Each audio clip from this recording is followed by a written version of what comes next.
Bonsoir, bonsoir, bonsoir. Alléluia. Le Seigneur Jésus nous aime, mes frères et sœurs. Il nous rassemble.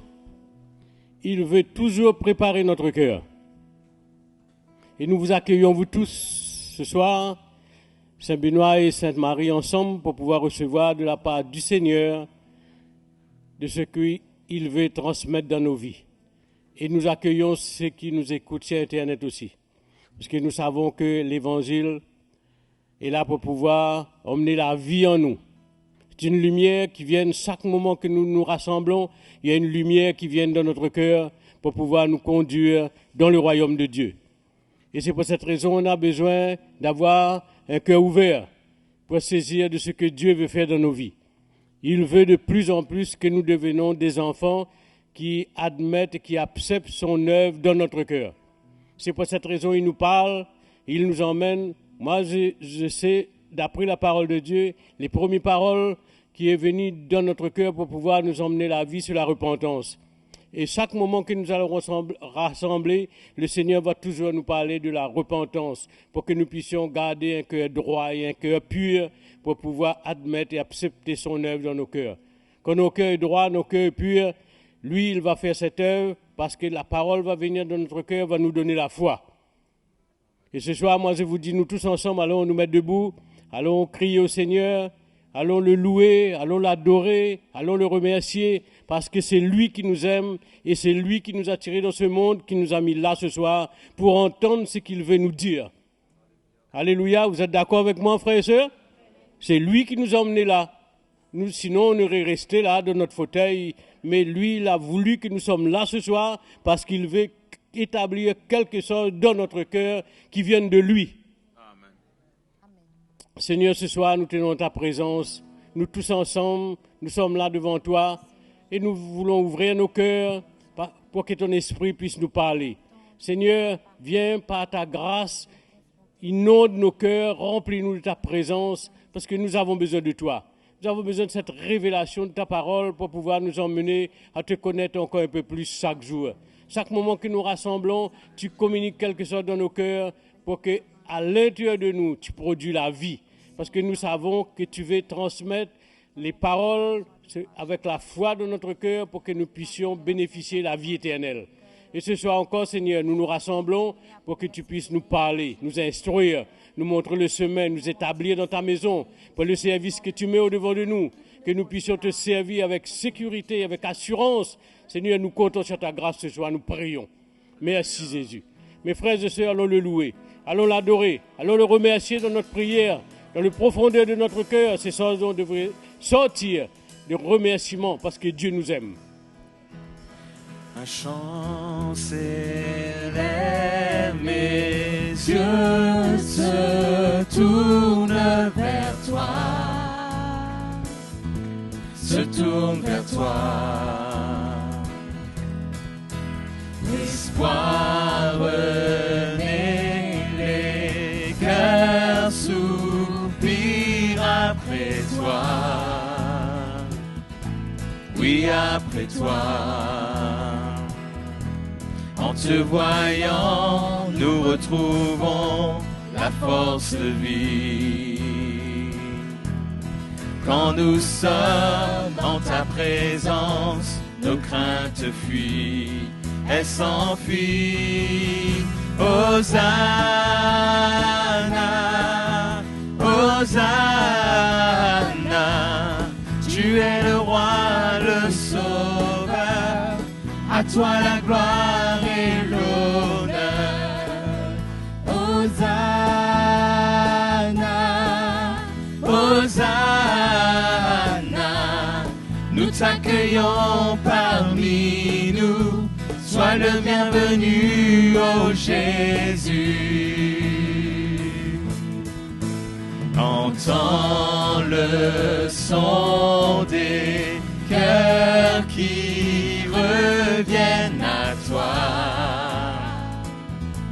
reviennent à toi. Alléluia. Dans ton royaume, les vies brisées sont restaurées. sont restaurés. Oui, Seigneur, en te voyant, nous retrouvons la force de vie. Quand nous sommes en ta présence, nos craintes fuient, elles s'enfuient. Hosanna, Hosanna, tu es le roi, le sauveur, à toi la gloire et l'honneur. Hosanna, Hosanna, nous t'accueillons parmi nous, sois le bienvenu, ô Jésus. Nous t'accueillons parmi nous, sois le bienvenu, ô Jésus. nous t'accueillons parmi nous, sois le bienvenu, ô Jésus. Alléluia. Oui, merci Jésus. Nous t'accueillons, Seigneur, toi le Dieu merveilleux, le Dieu véritable, qui prend soin de nous chaque jour, qui veut parler à nos cœurs sans cesse. Nous te louons, Seigneur, nous glorifions ton nom, Seigneur, mon roi. Tu es digne d'être loué. Alléluia.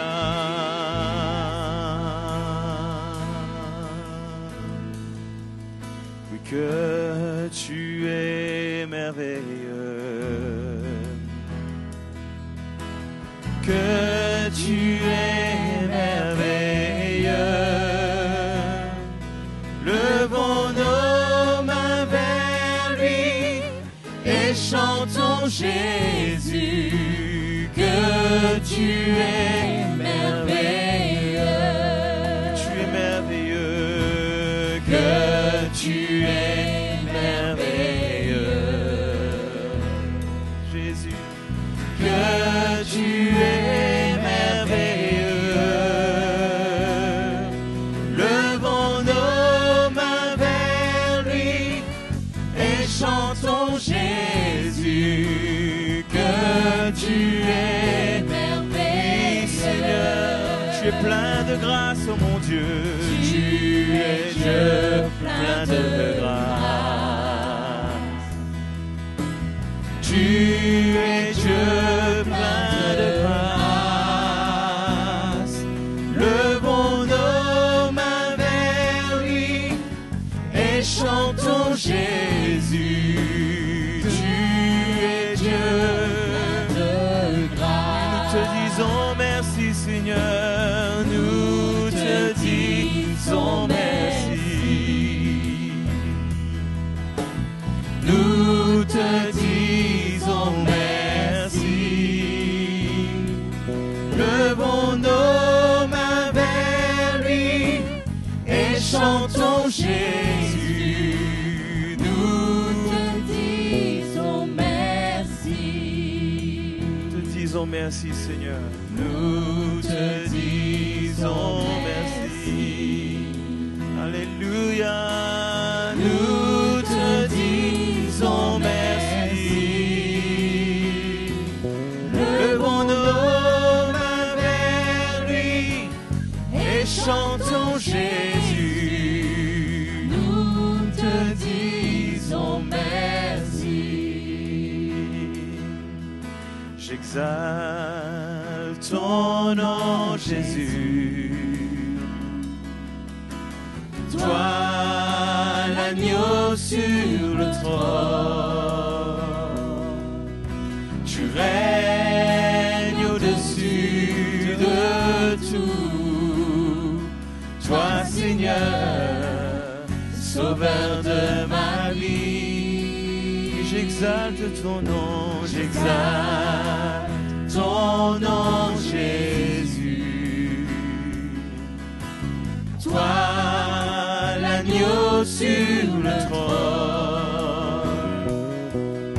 tu règnes au-dessus de tout. Oui, c'est vrai, toi Seigneur, Sauveur de Alléluia. ma vie. Proclamons-le, c'est toi qui règnes, c'est toi qui règnes, c'est toi qui vis, c'est toi qui règnes dans mon cœur et à jamais. C'est toi qui règnes, c'est toi qui vis, c'est toi qui règnes dans mon cœur Et à jamais, j'exalte ton nom, Seigneur. ton nom, Jésus. Toi l'agneau, Toi, l'agneau sur le trône. tu règnes au-dessus de tout. Toi, Seigneur, le sauveur de ma vie, c'est toi qui règnes, c'est toi qui règnes, c'est toi qui vis, c'est toi qui règnes dans mon cœur et à jamais. C'est toi qui règnes, c'est toi qui vis, c'est toi qui règnes dans mon cœur.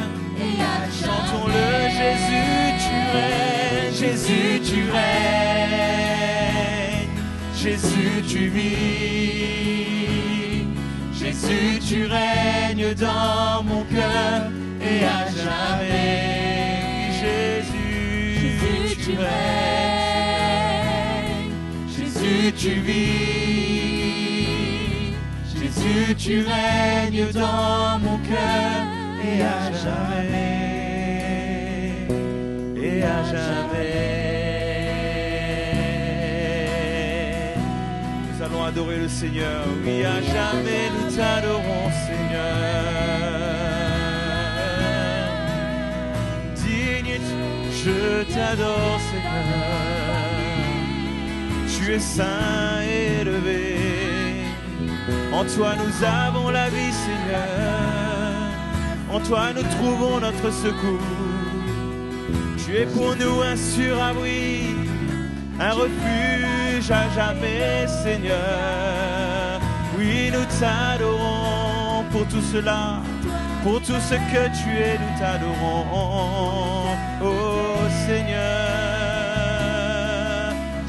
Alléluia, oui, nous t'adorons, Seigneur. Alléluia, oui, nous t'adorons, Seigneur. Alléluia, oui, Seigneur, je t'exalte.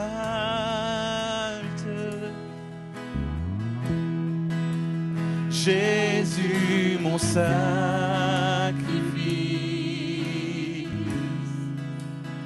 je t'exalte, mon sauveur, mon rédempteur.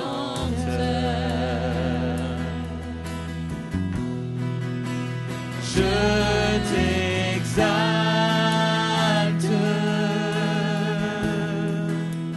Jésus, agneau de Dieu. Et devant ton trône, je me tiens prosterné. Je t'exalte,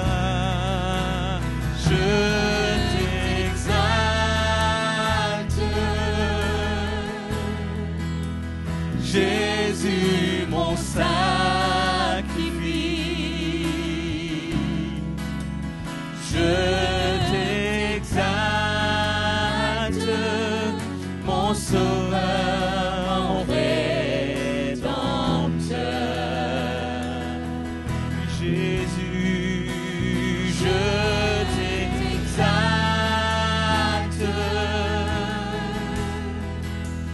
Jésus, agneau de Dieu, et devant ton trône, je me tiens prosterné.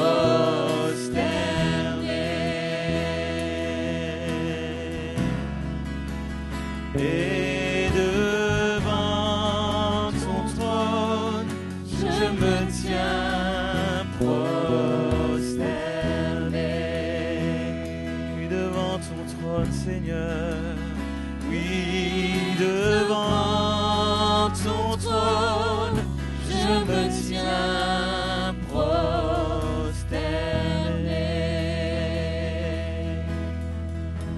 Jésus, alléluia.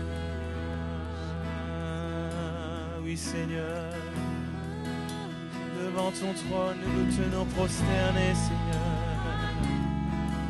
T'adorer notre roi, pour glorifier ton nom, Seigneur, mon Dieu. Digne es-tu, mon roi. Alléluia. Alléluia. Alléluia. Il n'y a rien de plus précieux que de ressentir ta présence au milieu de nous, que d'avoir ta paix dans nos cœurs, que de goûter à ton amour dans nos cœurs. Seigneur, quel privilège tu nous as accordé, nous qui étions sans espérance, perdus dans le monde, mais tu nous as rapprochés de toi.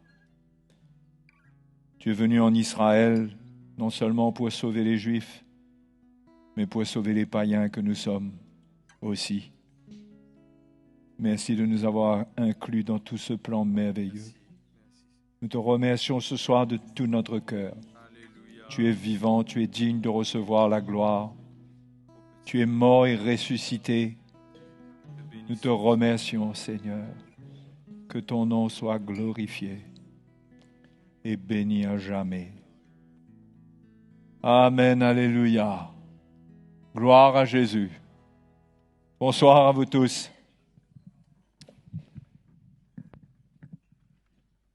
Il y a quelque chose de toujours spécial dans la présence du Seigneur. Le Seigneur lui-même, sa présence qu'on ne voit pas, mais qui touche nos cœurs. Et j'espère qu'on partage tous cette joie de venir le louer, de venir le chercher. Quelle grâce! Est-ce que vous reconnaissez cette grâce-là sur votre vie? Que Dieu vous a fait grâce. J'ai commencé à vous parler dimanche de l'importance de nous assurer que nous ne perdons pas notre couronne, que personne ne prenne notre couronne. Vous vous souvenez de cela? Ça se trouvait dans Apocalypse chapitre 3, verset 7, quand le Seigneur parle à l'église de Philadelphie.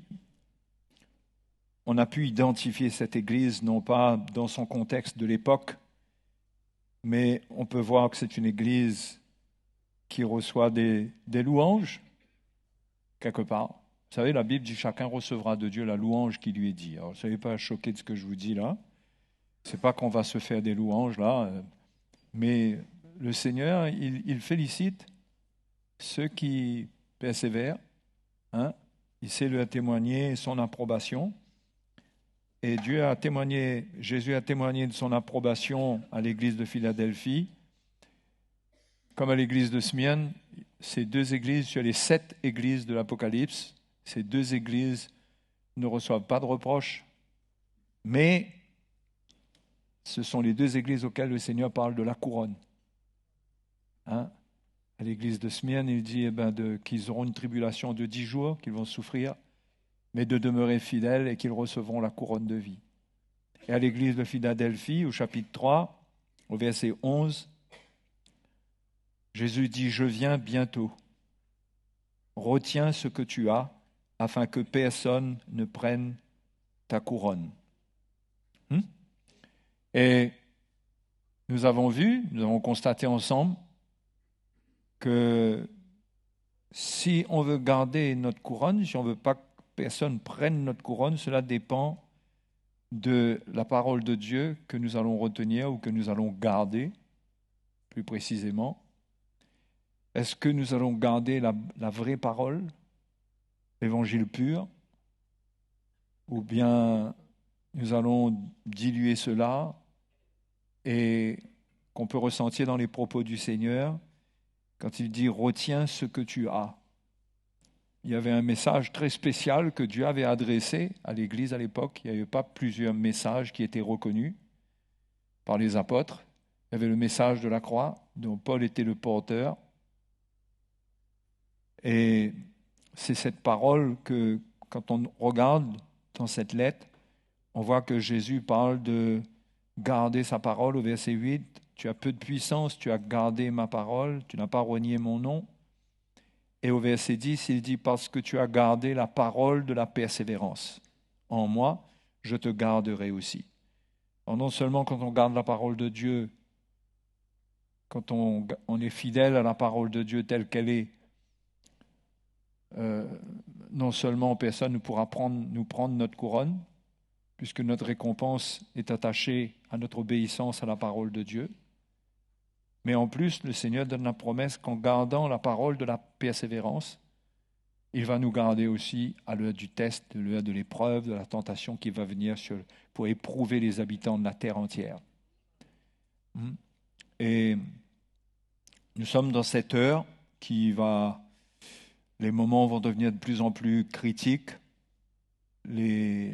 L'apostasie est là, l'iniquité remplit le monde. Les valeurs de Dieu sont renversées, ne sont plus reconnues ou de moins en moins reconnues. Ceux qui défendent ces valeurs, ceux qui défendent ce que Dieu a établi dans l'homme se font persécuter et ça va être de plus en plus difficile pour le chrétien. Le test va être là pour notre foi.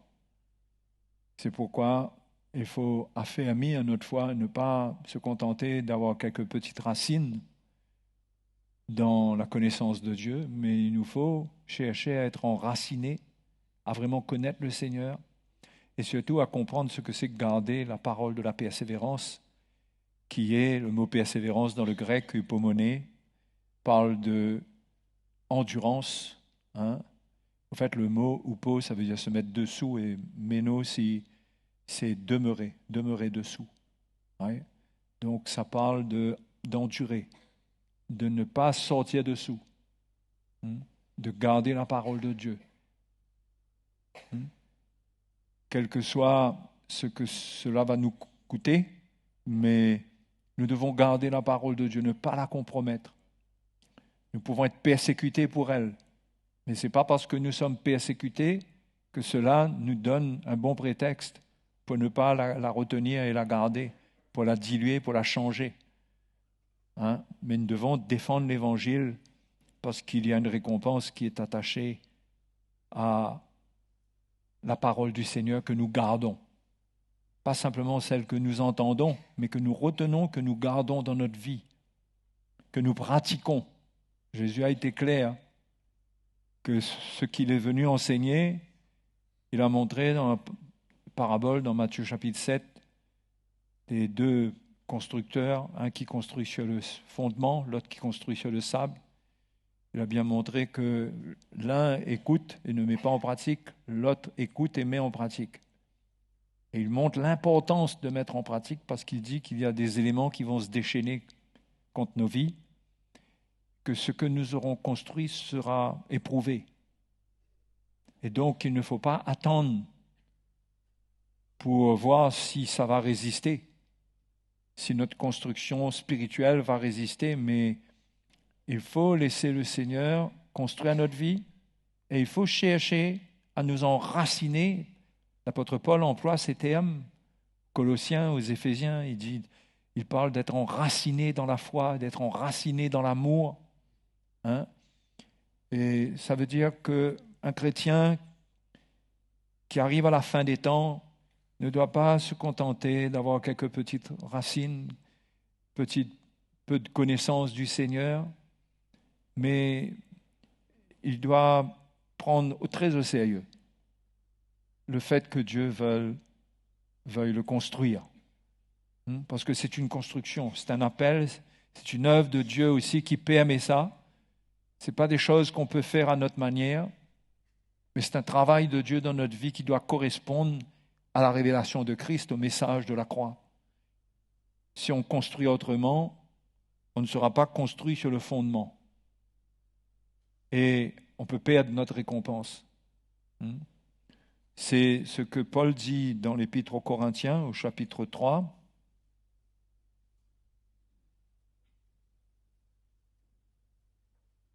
Donc, quand on parle de couronne, on parle de récompense, non? De récompense. Et dans 1 Corinthiens chapitre 3, Paul parle de la construction de l'Église. Au verset 10, il dit « Selon la grâce de Dieu qui m'a été donnée, j'ai posé le fondement comme un sage architecte et un autre bâti dessus.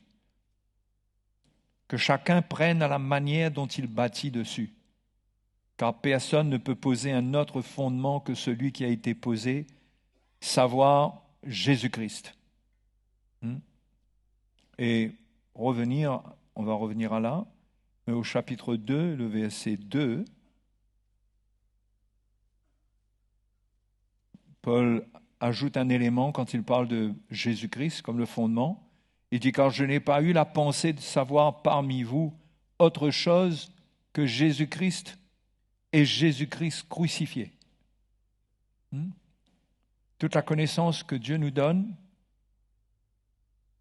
qui est un fondement pour notre vie, ce n'est pas juste de connaître Jésus comme ça, mais c'est d'avoir une révélation de Jésus-Christ crucifié. C'est comme ça que le fondement a été posé à Corinthe. Paul n'est pas venu leur annoncer Jésus, un évangile léger, dilué, mais il a parlé de la mort de Christ.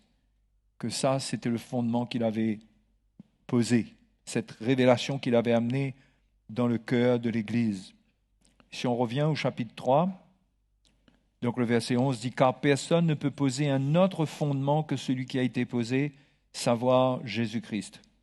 Or, si quelqu'un bâtit sur ce fondement avec de l'or, de l'argent, des pierres précieuses, du bois, du foin, du chaume, l'œuvre de chacun sera manifestée, car le jour la fera connaître, parce qu'elle se révélera dans le feu, et le feu éprouvera ce qu'est l'œuvre de chacun.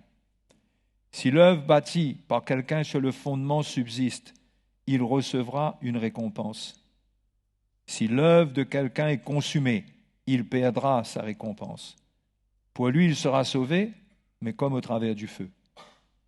C'est-à-dire, s'il ne bâtit pas selon le Seigneur et qu'il arrive dans la présence de Dieu, son œuvre sera éprouvée par le feu. On ne sait pas trop comment ça va se passer, mais ça va se passer, puisque Paul le dit.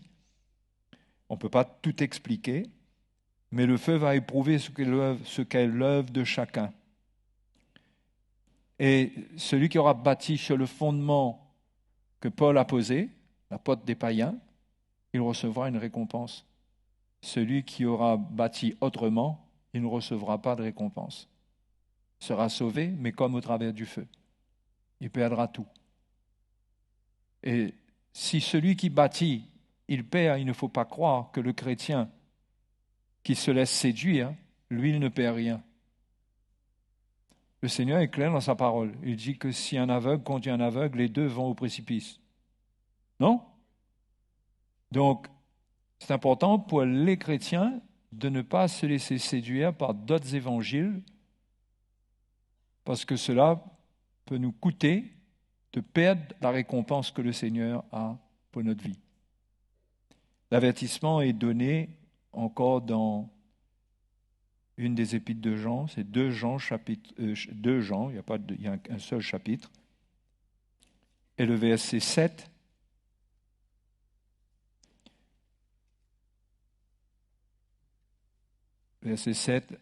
Jean dit « Car plusieurs séducteurs sont entrés dans le monde et ne déclarent pas publiquement que Jésus-Christ est venu en chair. Celui qui est tel, c'est le séducteur et l'antéchrist. Prenez garde à vous-même, afin que vous ne perdiez pas le fruit de votre travail, mais que vous receviez une pleine récompense. » De prendre garde à soi-même, afin d'avoir une pleine récompense, de ne pas perdre notre couronne. Et il faut prendre garde aux séducteurs. Les séducteurs ne le réalisent parfois pas, mais ils transportent l'esprit de l'Antéchrist, puisqu'ils ne baptisent pas avec Christ. Ils ne s'associent pas à son œuvre pour construire son Église. Ils viennent souvent avec leur évangile, leur révélation. Et les chrétiens et les églises qui se laissent séduire, premièrement, ils mettent en péril leur foi même, leur croyance en Dieu, le fait qu'ils croient en Jésus qui est mort et ressuscité. Ils peuvent se détourner au final parce que la séduction, quand ça rentre, ça commence d'une certaine manière, mais on ne sait pas comment ça peut finir. Donc, Jean il donne un avertissement concernant le séducteur. Il dit c'est l'Antéchrist. Alors, il a parlé de ça à l'époque, mais l'Antéchrist final qui doit venir, il ne s'est pas encore manifesté. Mais l'apôtre Jean a enseigné qu'il y a plusieurs antéchrists. En fait, il y a toujours eu des antéchrists ou des antichrists après la venue de Jésus. C'est-à-dire, ce sont des manifestations subtiles de l'ennemi pour tromper l'Église, pour dévier de Christ, pour arracher du cœur des chrétiens le message de Christ. Et c'est par la séduction que ça se passe. C'est pourquoi, quand on parle de séduction, il n'y a pas de capacité humaine à résister à la séduction. Un homme, par son intelligence, par ses propres capacités, ne peut pas croire que lui ne peut pas être séduit. C'est vraiment mettre sa confiance dans la nature humaine qui a chuté depuis le commencement, parce que le diable a trompé Ève et a entraîné Adam. L'homme, par sa capacité naturelle, lui-même ne peut pas résister à ça. Et aucun chrétien, s'il n'est pas établi dans le Seigneur, ne peut dire qu'il est à l'abri. Parce que la séduction, ce n'est pas quelque chose qui vient comme quelque chose de brutal, c'est quelque chose de puissant qui rentre dans les raisonnements de l'homme, dans son intelligence, qui séduit, qui change les paramètres de pensée, manière de penser, concevoir les choses. Et si on se laisse séduire, on laisse un petit peu entrer, et qu'on n'est pas bien fondé, on peut changer de manière de voir les choses. Et certains chrétiens peuvent voir le fruit de leur travail être menacé, qu'ils perdent cela, et en perdant cela, ils n'auront pas une pleine récompense, et même pas du tout de récompense. Mais moi, je suis là ce soir pour vous encourager et vous dire qu'il y a une récompense pour chacun de nous. Et qu'à cause de ça, il faut garder la parole de Dieu. Le verset 9 dit quoi ? 2 Jean, la suite. Quiconque va plus loin et ne demeure pas dans la doctrine de Christ n'a point Dieu. 2 Jean, verset 9. Quiconque va plus loin. Si on va plus loin, on ne peut pas aller plus loin. On ne peut pas rajouter. On ne peut pas ajouter à la doctrine de Christ quoi que ce soit. On doit avoir la révélation de la doctrine de Christ. Avec un gros point barre. C'est la doctrine de Christ.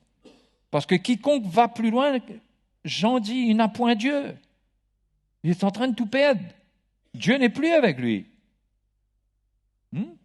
Celui qui demeure dans cette doctrine a le Père et le Fils. Le verset 10 dit, si quelqu'un vient à vous et n'apporte pas cette doctrine, ne le recevez pas dans votre maison et ne lui dites pas salut. Car celui qui lui dit salut participe à ses mauvaises œuvres. C'est peut-être un des versets d'expression très sectaire, des plus sectaires qu'on peut trouver dans la parole de Dieu. Mais cela nous montre comment les apôtres eux-mêmes, ils ne voulaient pas perdre leur récompense parce qu'ils travaillaient, ils donnaient leur vie et ils savaient qu'on ne joue pas avec l'Évangile, on ne joue pas avec Dieu. On ne vient pas avec notre orgueil, avec notre manière de voir les choses. On doit faire les choses comme Dieu nous demande. Donc, la manière dont il parle, ça va loin. Pourquoi ? Pourquoi est-ce qu'il y a une manière aussi radicale de parler ? Parce que le danger est grand. Sinon, il n'y aurait pas eu des paroles comme ça. Non? Si vous êtes sur la route, il y a une petite signalisation. Virage dangereux, un tout petit truc. Bon, vous faites attention quand vous prenez le virage, mais si on vous met un panneau comme ça, comprenez tout de suite que là, c'est particulier, quoi. Non? Et la manière dont la parole de Dieu parle ici, concernant la doctrine de Christ, un gros avertissement. Au point que si quelqu'un n'apporte pas cette doctrine, on n'a rien à faire avec lui. Pas dans le sens bonjour, bonsoir.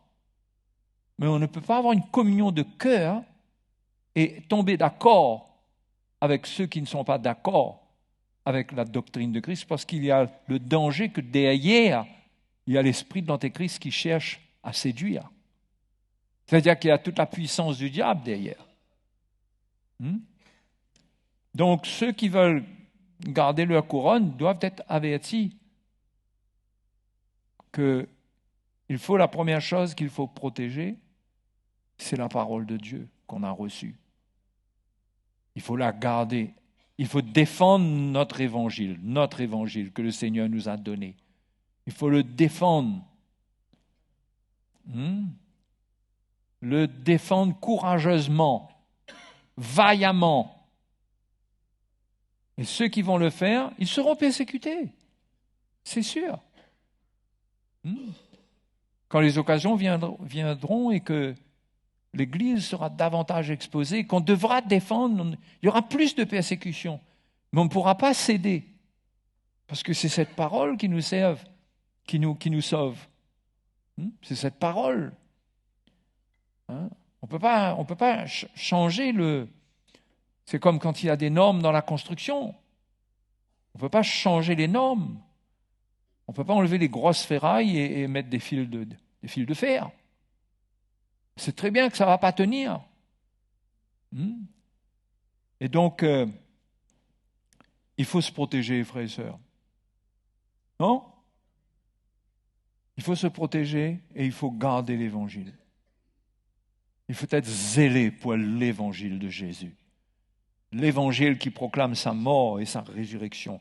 La parole de la persévérance. Le message de la croix par lequel Dieu nous dit, Jésus nous dit, de prendre notre croix pour le suivre, de supporter les souffrances,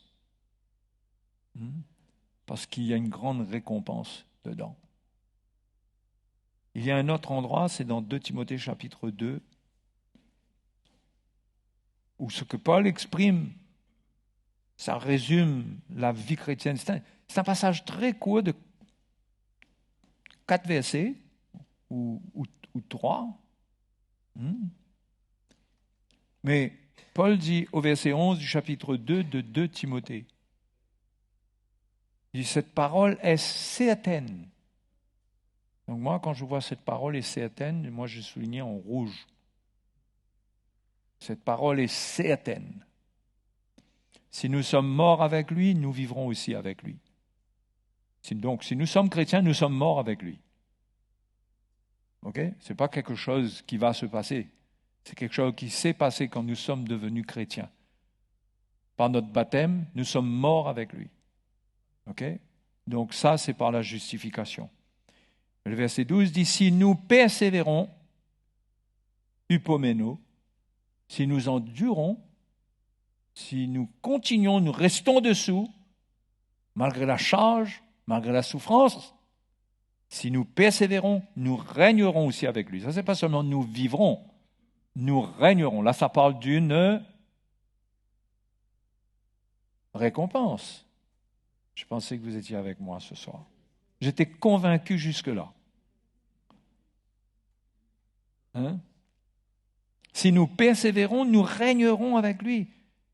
Et regardez le danger. Si nous le renions, lui aussi nous reniera.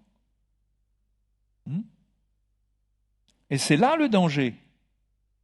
C'est que si nous mettons de côté la persévérance, nous pourrions atteindre ce stade de reniement du Seigneur. Malgré toutes nos bonnes intentions, notre bon cœur, notre amour pour Dieu aujourd'hui et tout, mais Si nous ne gardons pas la parole de la persévérance, nous nous mettons en danger. Ça, c'est l'extrême. OK? C'est l'extrême. On ne vit pas avec ça. Mais on prend au sérieux de garder la parole de la persévérance, afin de non seulement régner avec lui, mais d'être avec lui.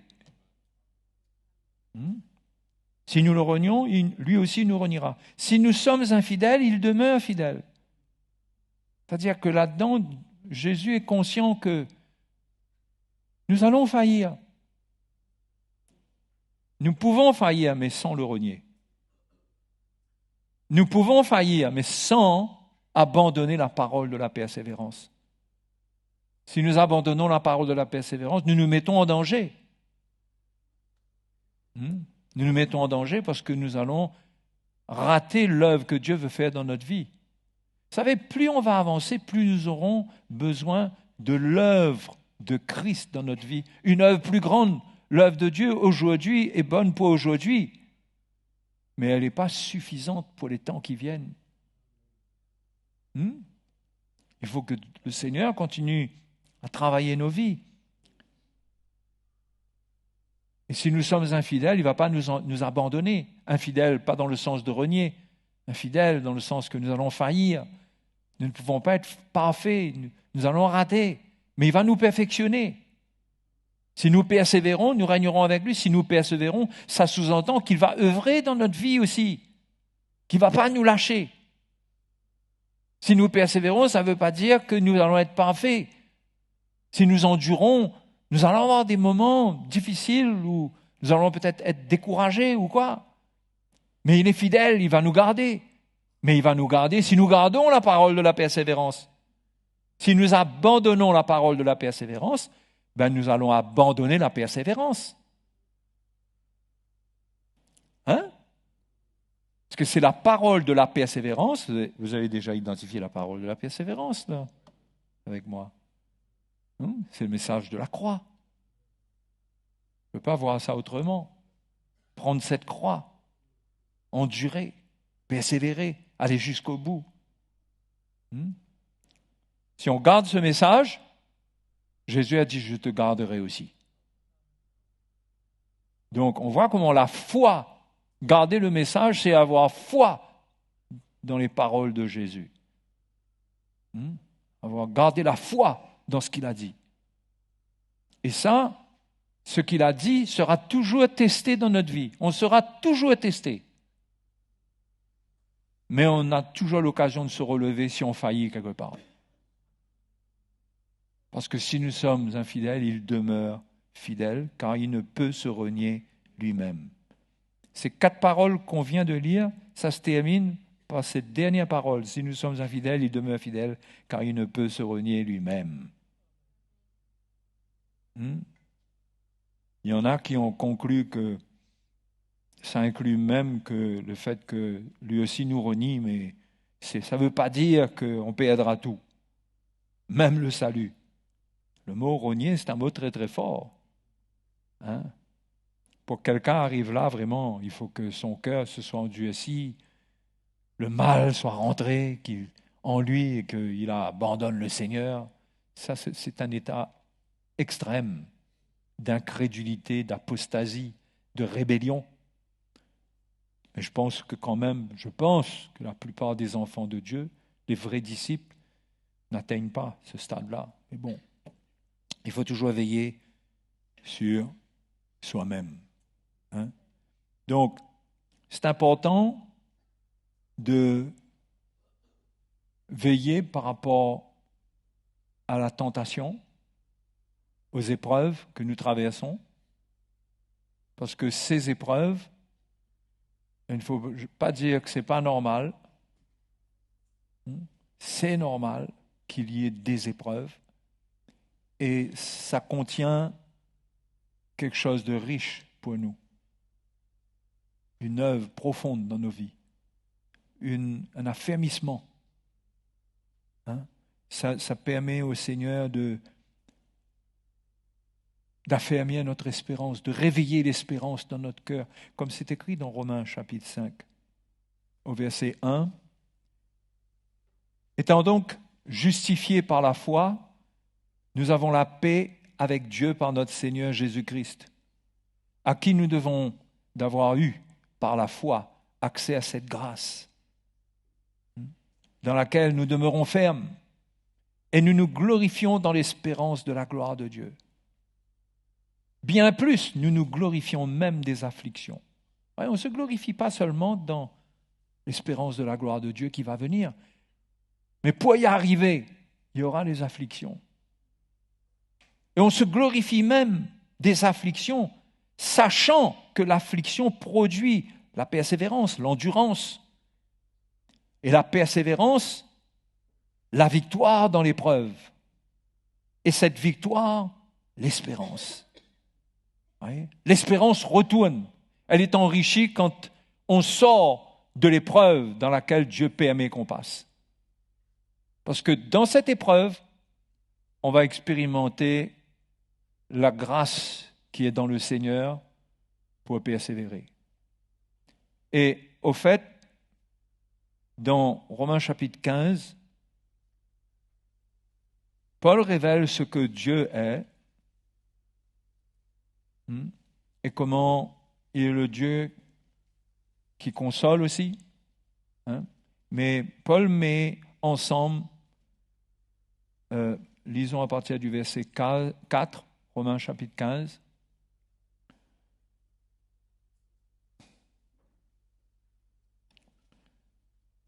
Or, tout ce qui a été écrit d'avance l'a été pour notre instruction, afin que par la patience et par la consolation que donnent les Écritures, nous possédions l'espérance. Encore.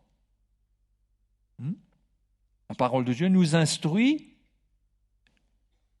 nous montre des modèles, des exemples, David, Abraham, Job et tous les hommes qui ont servi Dieu. Comment ce ne sont pas des hommes qui n'ont vécu que des victoires, dans le sens qu'ils n'ont pas eu de problème. Si de toute façon il doit y avoir victoire, il faut bien qu'il y ait des problèmes. Si on parle de solutions, il faut bien qu'il y ait des problèmes. Et c'est pourquoi il faut lire la parole de Dieu. Parce que la parole de Dieu nous transmet cette patience. Le mot patience, c'est, encore une fois, hypomone. C'est l'endurance. Quand on lit la parole de Dieu et on voit la vie de ces hommes, on comprend que ces écrits-là sont là pour nous. Dieu les a fait vivre certaines choses. Ils ont vécu des choses pour nous encourager à la fin des temps. Parce que nous allons avoir des moments difficiles. Donc, il y a cette patience et, ajouté à cela, et par la consolation que donnent les Écritures, nous possédions l'espérance, qu'on ne perde pas courage, qu'on garde les yeux sur ce qui vient malgré les épreuves, qu'on regarde dans la parole de Dieu et qu'on voit l'exemple de Jésus lui-même qui est donné dans Hébreux chapitre 12, versets 1 et 2. Comment il a vaincu par la croix. Il ne s'est pas laissé arrêter. Il a pris cette croix. Il est allé mourir pour nous parce qu'il avait en vue la joie qui lui était réservée. Ça, c'est l'exemple de Jésus qui est l'exemple summum de la foi. Mais on voit tous les exemples qui nous sont donnés par Abraham depuis le commencement, par des hommes comme Noé, comme tous les autres qui ont servi Dieu, comment ils ont été éprouvés. Et si on regarde dans ce qu'ils ont vécu, il faut qu'on accepte que ces exemples-là, c'est des exemples que Dieu nous donne pour nous montrer que nous allons nous aussi avoir notre chemin. Ce n'est pas des exemples qui nous sont donnés pour que, je ne sais pas moi, juste par instruction comme ça, mais c'est pour nous montrer comment Dieu a été avec eux, comment Dieu les a consolés, comment Dieu les a accompagnés. Et le verset 5 nous dit quelque chose de formidable. Paul dit que le Dieu de la persévérance, c'est le même mot que patience au verset 4. Le mot grec, c'est le même mot, upomone, qui parle de rester dessous, d'endurer. Et Paul dit que notre Dieu, c'est le Dieu de l'endurance. Comment ça se fait? Mais Jésus est venu révéler le cœur du Père. Jésus n'est pas resté dans le ciel, il est venu montrer, il est venu souffrir avec nous, pour nous et avec nous. Nous montrer que dans la chair, quand Dieu est avec quelqu'un, il aura la victoire. Il ira jusqu'au bout. Dieu lui-même est venu donner l'exemple parce que Dieu est le Dieu de la persévérance, il est le Dieu de l'endurance. Jésus a été le Dieu de l'endurance dans ce monde. Pour nous, il a enduré la croix. Donc que le Dieu de la persévérance et de la consolation. Les deux. Il appelle à l'endurance, à accepter les moments difficiles, mais il montre que comme pour Jésus, Dieu a été avec Jésus, le Père a été avec Jésus, l'a assisté pour qu'il aille mourir. Jésus a expérimenté le réconfort de Dieu, le soutien de Dieu quand il est allé mourir à la croix. Et les deux marchent ensemble. La persévérance, l'endurance et la consolation. Celui qui endure, Dieu va le réconforter. Mais il faut qu'il garde la parole de la persévérance. Et il y a tellement d'évangiles qui peuvent amener autre chose et montrer que Dieu est le Dieu de la bénédiction, que Dieu ne veut pas que tu souffres, que Dieu ne veut pas que tu aies des moments difficiles. Mais il faut que tu aies la foi pour sortir des difficultés. Mais l'enseignement de la foi dans la parole de Dieu, c'est tout d'abord, il faut que tu aies la foi pour passer dans les difficultés. Mais il y a un autre esprit d'évangile qui donne de faux espoirs aux chrétiens, et au final, ça fait quoi? Ça fait des chrétiens qui vont se décourager, parce qu'ils vont croire que Dieu les a abandonnés. Ils vont se poser plein de questions sur eux-mêmes. Ils ne sont pas dignes, etc. Mais c'est pourquoi les Écritures doivent nous donner de l'espérance. Quand on regarde, par exemple, Jacques donne l'exemple de Élie. Il dit, Élie était un homme de la même nature que nous. Voilà un exemple de persévérance et de réconfort de Dieu qui est venu lorsque Élie est allé sur cette montagne et qu'il s'est tenu devant la caverne et que Dieu lui a parlé. Dieu l'a réconforté. Mais Élie était un homme de la même nature que nous. C'était un prophète. Mais il a eu son moment d'épreuve lorsque Jézabel l'a menacé. Il a voulu fuir. Il est allé dans le désert. Mais Dieu a envoyé son ange pour cuire des gâteaux pour lui. Et pour lui parler, pour l'encourager, pour qu'il reprenne la route, qu'il aille vers le Seigneur. Et le Seigneur l'a réconforté, le Seigneur lui a donné une vision. Le Seigneur lui a dit, mais je me suis réservé 7000 hommes qui n'ont pas fléchi les genoux devant Baal. Il croyait que tous avaient abandonné. Et il a trouvé un réconfort. Oui, ce genre de récit qu'on doit connaître, qu'on doit méditer, et on doit se dire, mais Élie était un homme de la même nature que moi. Il n'était pas meilleur que moi, donc moi, je peux compter aussi sur le Seigneur comme lui. Je peux compter sur le Seigneur qui va m'aider, qui va m'assister. Mais quand Dieu a parlé à Élie, il n'a pas résisté. Il était peut-être découragé, mais il n'a pas abandonné la foi. Il y a un moment, il a demandé la mort. Il était tellement découragé. Vous savez, il y a des moments là. Il avait servi le Seigneur, il avait éliminé tous les prophètes de Baal. Il avait fait tout ce qu'il fallait faire. Mais tout d'un coup, il y a cette petite bonne femme en Israël, Jézabel, qui fait une menace. Et on dirait que toute la dépression qui existe sur la terre tombe sur lui. Vous voyez? C'est un homme de la même nature que nous. Et Dieu veut nous relever quand nous faillissons. Parce qu'il veut qu'on persévère. Il ne faut pas laisser l'épreuve, le découragement nous prendre notre couronne, nous faire perdre ce que le Seigneur a pour nous. On doit prendre courage dans notre vie. Donc que le Dieu de la persévérance et de la consolation vous donne d'avoir les mêmes sentiments les uns envers les autres, selon Jésus-Christ, afin que tous ensemble, d'une seule bouche, vous glorifiez le Dieu et Père de notre Seigneur Jésus-Christ. Accueillez-vous donc les uns les autres comme Christ vous a accueillis pour la gloire de Dieu. Et Paul parle de cela dans le contexte des Juifs et les païens qui étaient ensemble, que certains mangeaient de la viande, d'autres ne mangeaient pas ceci ou quoi. Et il y avait un genre de litige, de petits conflits. Et ça créait un peu de situation où ils étaient secoués. Mais Paul leur donne la vision qu'il y a des combats, mais Dieu est le Dieu de la persévérance. Dieu est le Dieu de la consolation. Amen. Donc, tout dépend de la parole de Dieu, si nous la gardons ou pas. Et il y a un domaine dans lequel nous devons garder la parole de Dieu. Hébreux chapitre 12. J'ai lu les versets, je ne vais pas relire les versets 1, 2, 3, que j'ai lu dimanche, que vous lirez à part, ou si vous avez des yeux ultra rapides, vous lisez ça rapidement là, je vous donne 3 secondes. Voilà, c'est fini. Le verset 4 dit, « Vous n'avez pas encore résisté jusqu'au sang en luttant contre le péché. Et vous avez oublié l'exhortation qui vous est adressée comme à des fils. Mon fils, ne méprise pas le châtiment du Seigneur et ne perds pas courage lorsqu'il te reprend. Car le Seigneur châtie celui qu'il aime et il frappe de la verge tous ceux qu'il reconnaît pour ses fils.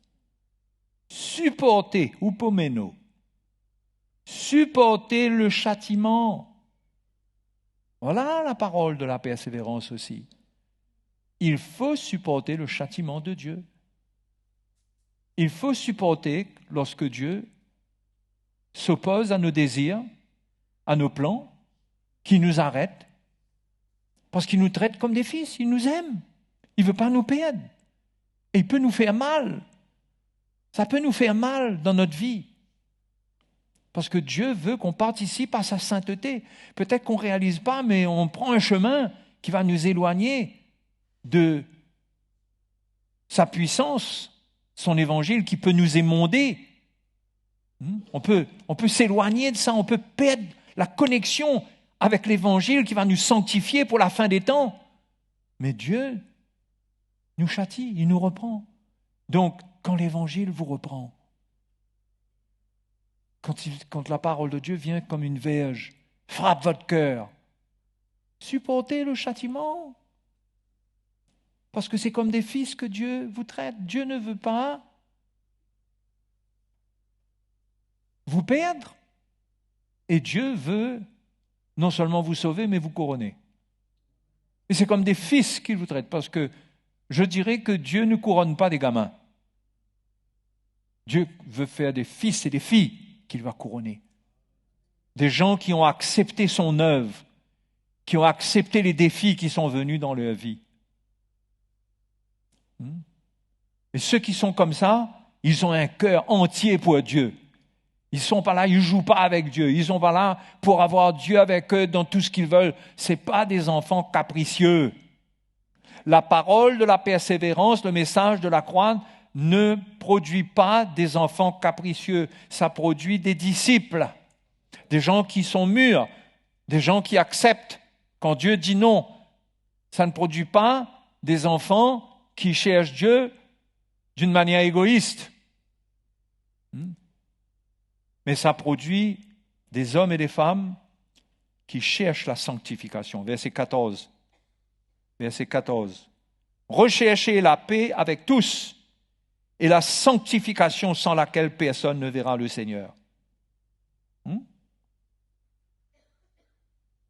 Recherchez la sanctification. Comment rechercher?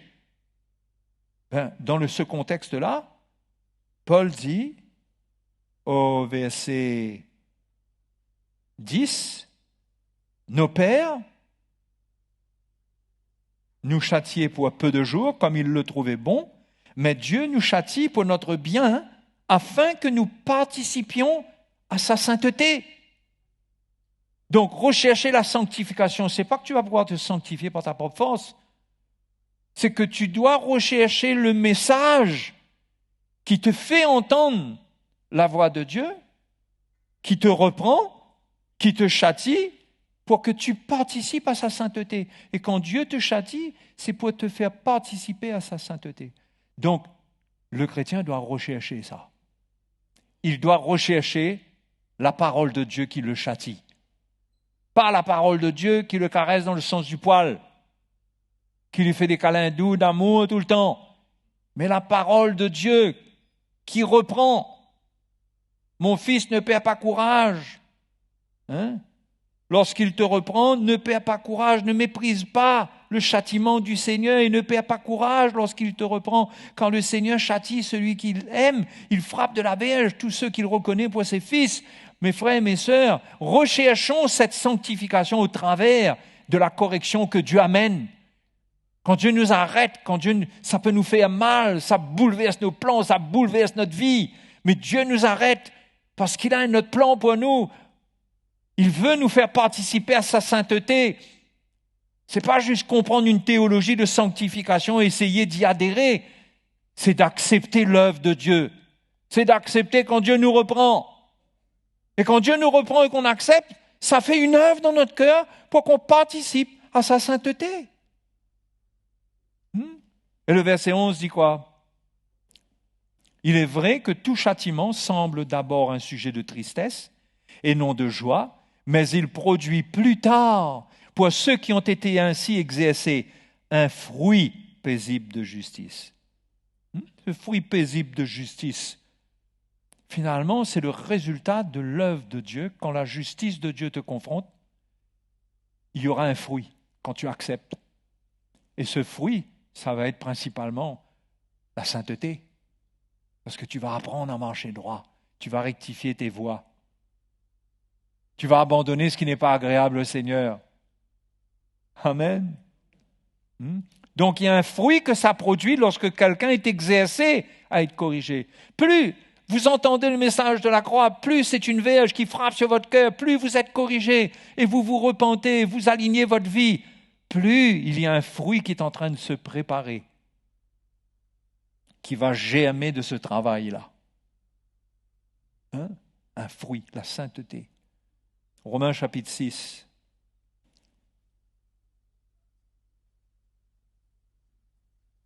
Ça va?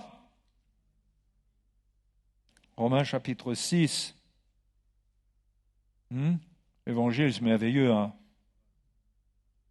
C'est une grâce quand Dieu ouvre nos yeux et qu'on peut voir clairement dans la parole de Dieu. Je me souviens des temps où je lisais la parole du Seigneur, je ne sais pas si je comprenais un poisson, quoi.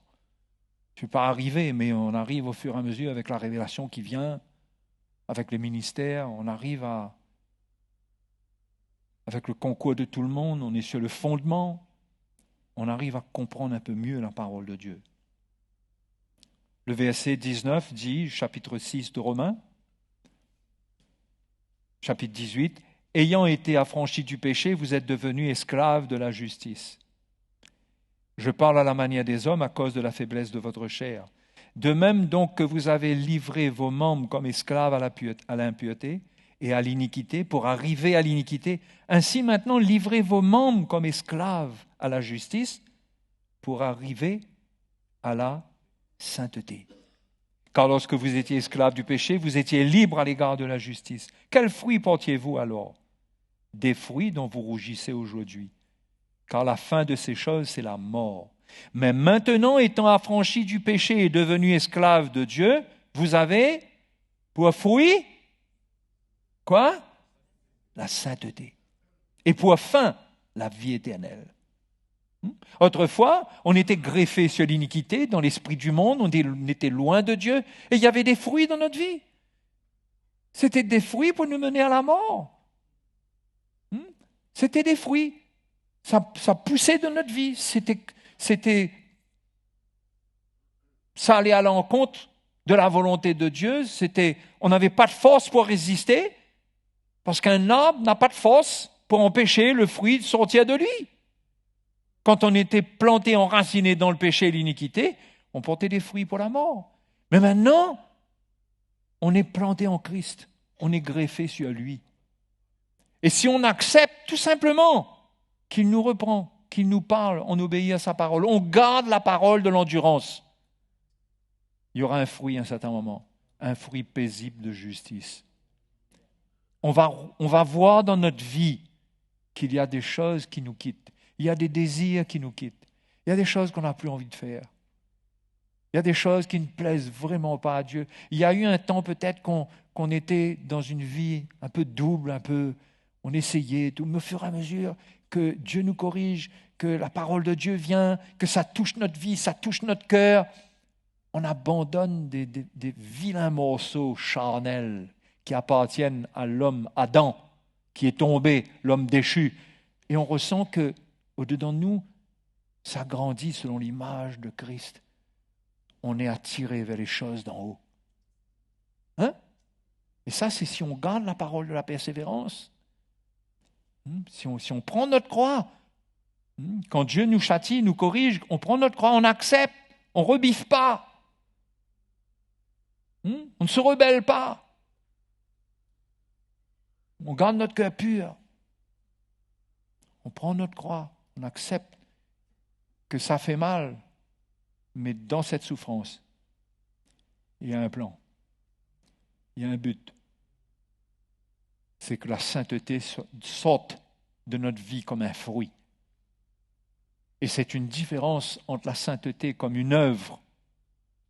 La sainteté qui est une œuvre, c'est une sainteté qu'on ne s'efforce pas soi-même de produire. Ce n'est pas qu'on n'a aucun effort à faire. Mais il faut que l'effort qu'on soit en train de faire, s'il y a un effort qu'on doit faire, il faut que ça vienne de cette vie. Il faut que ça soit quelque chose de l'esprit. Sinon, on se bat contre notre chair vainement. Vainement.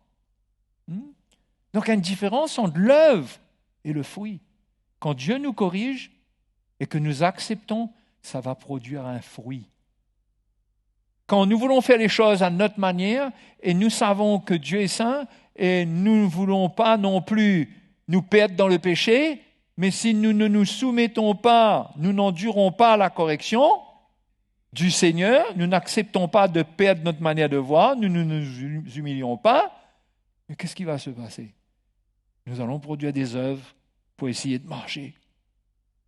Tout va être une œuvre, va être un effort de la chair, un effort légaliste.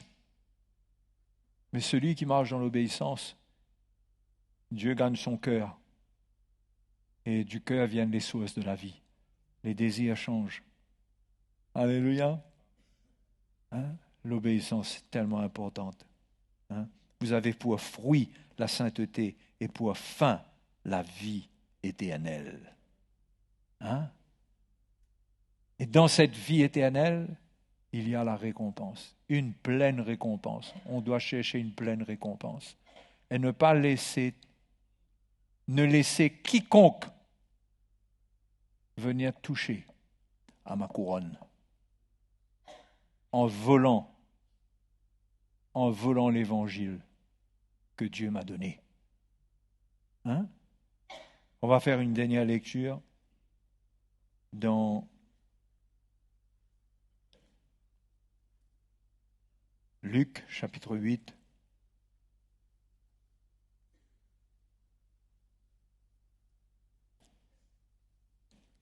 Parabole du semeur que le Seigneur explique.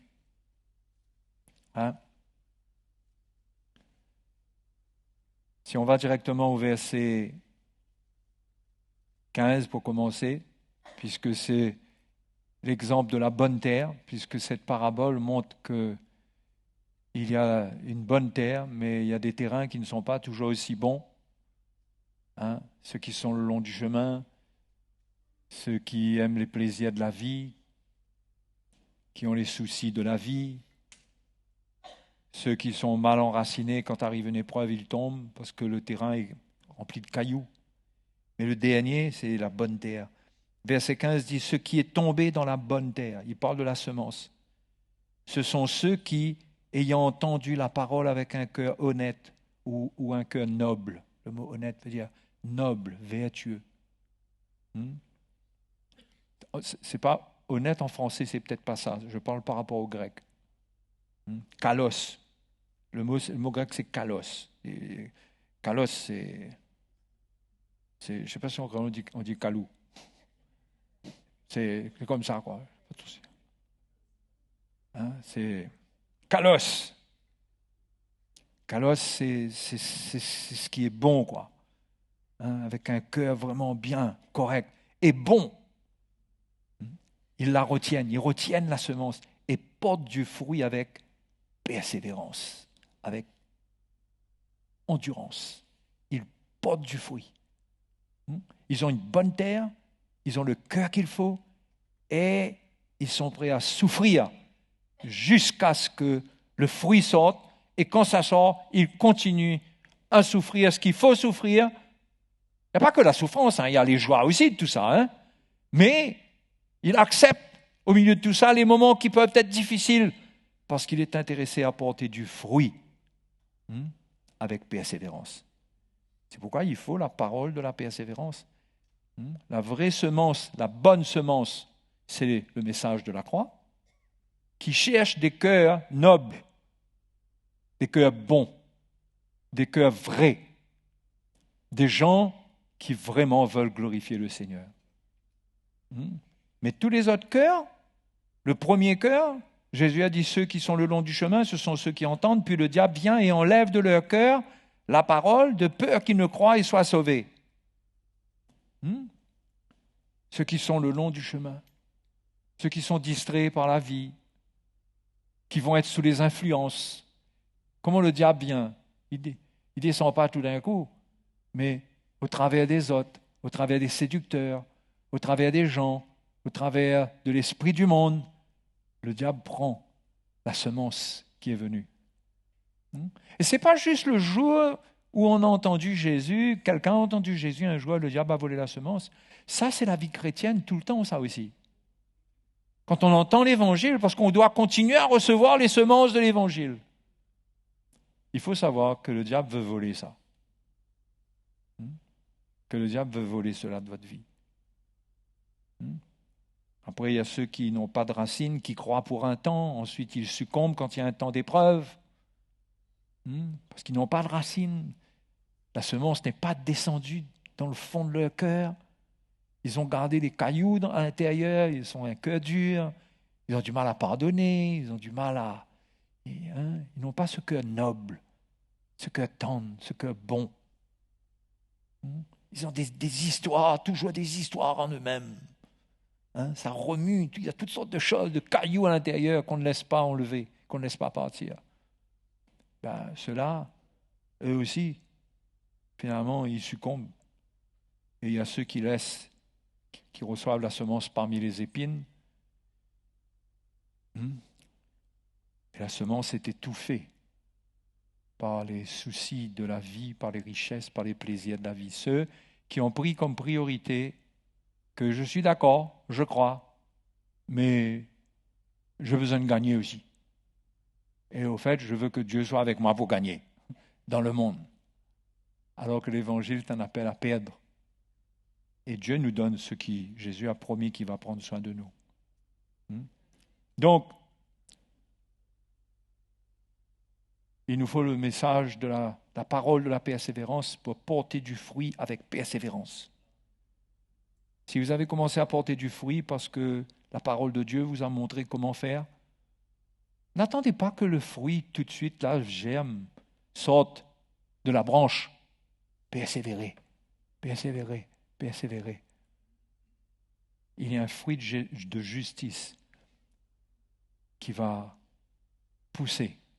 Il y a cette vie de Christ qui va gagner votre cœur. Et Dieu change la vie d'un homme en changeant son cœur. Vous savez ça? Est-ce que vous savez ça? Le Seigneur ne peut pas changer notre cœur, notre vie, plus qu'il ne peut changer notre cœur. C'est nous qui pouvons changer notre vie sans changer notre cœur. Est-ce que vous comprenez ça? Vous pouvez faire des choix de changer votre vie, de changer de vie, sans changer de cœur. Parce qu'à un niveau ou un autre, un homme peut faire des plans, mais il peut faire son chemin, comme on dit, tracer son chemin. Mais Quand Dieu veut nous changer, il doit changer notre cœur. Et pour qu'il change notre cœur, il faut accepter qu'il nous châtie, qu'il nous reprenne, qu'il nous parle, qu'il nous arrête. Et nous devons prendre notre croix. Hein? On ne le dit peut-être pas trop souvent, mais l'endroit où la croix est important, peut-être le plus important, c'est dans notre relation avec notre Dieu et notre Père. Cette croix dans la relation avec lui. Lui obéir, lâcher notre vie, lui faire confiance. Hein? Avec poids fin, la récompense du Seigneur. Si on persévère, on porte du fruit avec persévérance. On ne se laisse pas arrêter. On est engagé dans le service du Seigneur, dans l'œuvre du Seigneur. On donne notre vie, on porte du fruit. On n'est pas un chrétien pour ne rien produire. On doit produire du fruit. Paul dit à Tite, il dit qu'il ne soit pas sans porter du fruit. Les chrétiens doivent porter du fruit. Et quand vous portez du fruit, le Père vous émonde afin que vous portiez encore plus de fruits. Parce que Jésus a dit dans Jean 15 que ce qui glorifie le Père Céleste, c'est lorsque vous portez beaucoup de fruits. Donc, fin de prédication. À toi d'examiner quels sont les fruits que tu portes. Et si tu sens que ta vie chrétienne jusque-là, c'est un arbre qui paraît stérile, c'est pas perdu pour toi, parce que la vie est quelque part. Accepte la parole de la persévérance, mets-la en pratique, et ta branche va reverdir, les feuilles vont sortir, les fruits vont venir. Alléluia. Là, je parle des fruits de la sainteté, de la nature de Dieu. Mais pour voir ces fruits-là, il faut porter déjà des fruits par notre vie, par notre service. On donne notre vie. OK? Donc, je vous encourage. Soyez pas des chrétiens spectateurs. Soyez pas des chrétiens spectateurs. Mais si vous voulez participer à l'œuvre du Seigneur, vous aurez à supporter le châtiment du Seigneur. Parce que vous apprendrez par vos erreurs. Vous ferez beaucoup d'erreurs. C'est pas grave ça. Mais ce qui est grave, c'est quand on refuse la correction. Et là, on persiste dans nos erreurs. Et là, la porte se ferme devant nous. Apprenez, cherchez. Trouvez votre place dans l'Église, servez le Seigneur. Amen. On prie pour ça ce soir, ensemble. Alléluia. Merci Seigneur pour ta grâce. Merci Seigneur, ta grâce est sur notre vie bien plus que ce que nous pouvons imaginer. Ta grâce est sur la vie de tes enfants, de ton peuple que tu as appelé. Tu veux nous accorder ta grâce, tu veux faire grâce à tes enfants pour qu'ils ne deviennent pas rebelles, pour qu'ils ne se détournent pas de toi, pour qu'ils entrent dans ce qu'il y a de meilleur pour leur vie, afin d'avoir une pleine récompense, afin qu'ils trouvent le fruit, le véritable fruit qui vient de toi, et non de leur chair. Merci Seigneur de mettre une détermination dans le cœur de tes enfants ce soir. Mets une détermination dans leur cœur, qu'ils puissent croire en toi, qu'ils puissent croire et obéir, qu'ils aient l'obéissance de la foi. Je prie, Père, ta parole est annoncée, ta parole touche des cœurs, c'est par elle que tu ensemences les cœurs, c'est au travers d'elle que les fruits viendront. Seigneur, que nous puissions vivre la richesse de ta parole, la richesse de ta parole en ayant des fruits de ta parole dans toute sa richesse. Et merci d'appeler les cœurs, d'interpeller les cœurs, le cœur de chacun, pour que chacun sache qu'il est appelé, qu'il n'est pas appelé à être une vierge folle, mais à être une vierge sage. Tu donnes la sagesse par ta parole, Seigneur. Tu avertis, tu éclaires. Merci, Seigneur, qu'ils arrivent, qu'ils ont la grâce pour mettre en pratique. Ce soir, nous te bénissons. Nous te remercions. Tu es fidèle. Alléluia. Jésus est fidèle. Il nous parle, il nous avertit. Si nous nous éloignons un peu, il nous ramène. Mais s'il nous ramène, ne résistons pas à sa main ce soir. Ne résistons pas, mais laissons-le nous ramener là où il faut. Repentons-nous. Ne soyons pas raides sous la main de Dieu, mais ayons un cœur noble, un cœur bon, un cœur tendre, pour dire Seigneur, c'est vrai, c'est ma vie, c'est moi, pardonne-moi, sauve-moi, emmène-moi là où je dois être. Je ne veux plus résister. Je ne veux plus résister. Je veux m'humilier sous ta main puissante. Prions le Seigneur, chacun de nous, là où nous sommes. Si le Seigneur vous a parlé ce soir, c'est très important que dans ce moment, vous puissiez lui répondre, lui parler. Exprimer le désir de votre cœur. C'est très important pour le Seigneur. Alléluia. Merci. Merci pour ta grâce. Merci pour ta grâce. Merci pour ton esprit qui peut saisir nos cœurs ce soir, qui peut amener beaucoup à la repentance, à changer de voie, à réaliser la dureté de leur cœur. Merci Seigneur. Merci Seigneur, tu es bon. Tu es merveilleux Seigneur. Alléluia, allons adorer le Seigneur aussi. Allons adorer le Seigneur. Nous l'aimons. Nous l'aimons, notre Sauveur. Alléluia. Nous l'aimons, il est puissant, il est vivant. Nous l'adorons.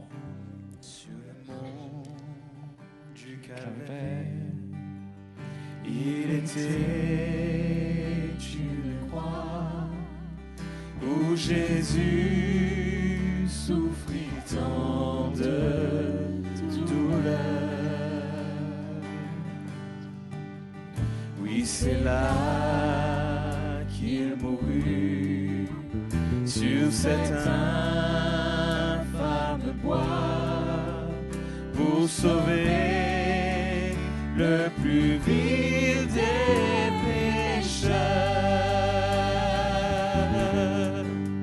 Cette croix me sera toujours chère. Elle est gloire et victoire pour moi.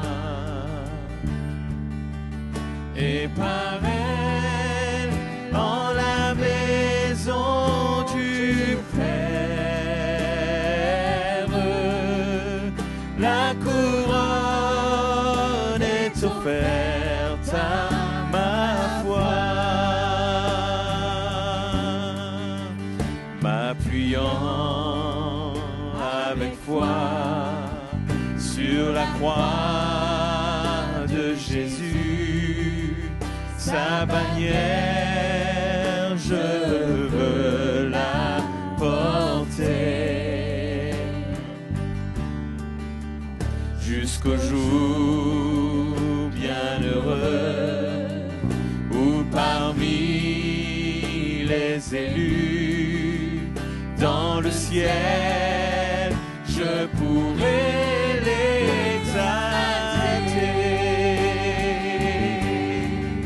Cette croix me sera toujours chère.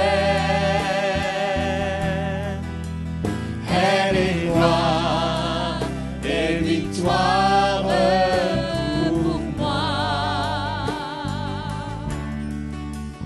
Et par elle, en la maison du Père, La couronne est offerte à ma cette croix me sera toujours chère. Elle est gloire et victoire pour moi. Et par elle, en la maison du Père,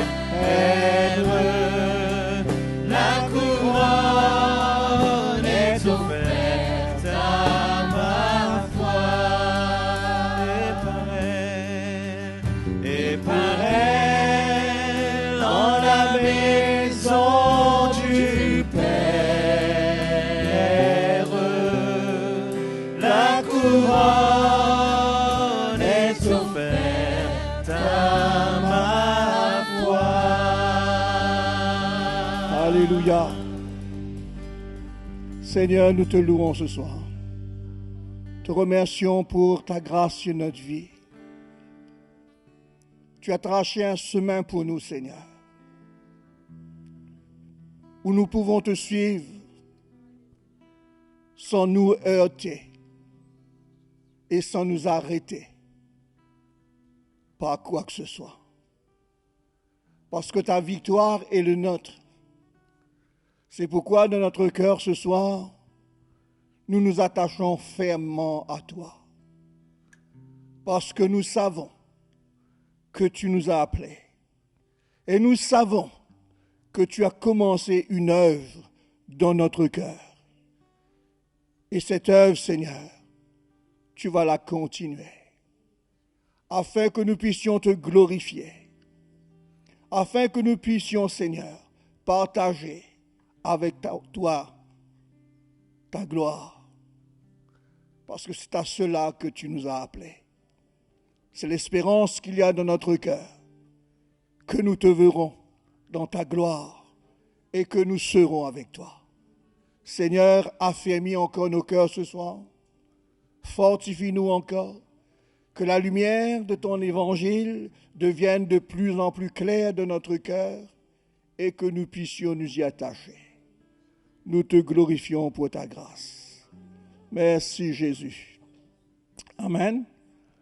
Et l'apôtre Paul nous dit que tout athlète s'impose des abstinences parce qu'ils veulent gagner une couronne.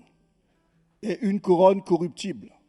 Mais nous, qui avons été appelés par le Seigneur, courons afin de recevoir notre couronne incorruptible. C'est pourquoi je suis très encouragé ce soir. J'espère que vous aussi, vous êtes encouragés par l'évangile qui vient de notre cœur et qui nous fortifie. Ça nous donne encore du courage pour avancer, pour faire face. Amen. Parce que nous voyons déjà cette couronne qui nous attend. Amen.